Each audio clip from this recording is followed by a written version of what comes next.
सबसे पहले किसी में मोर की और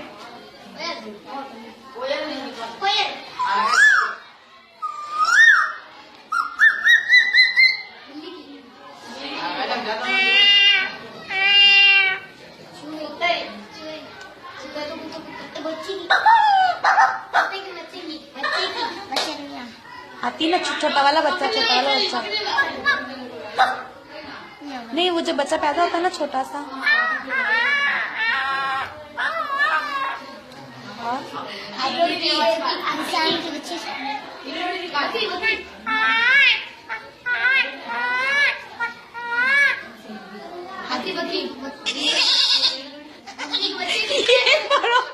एक बार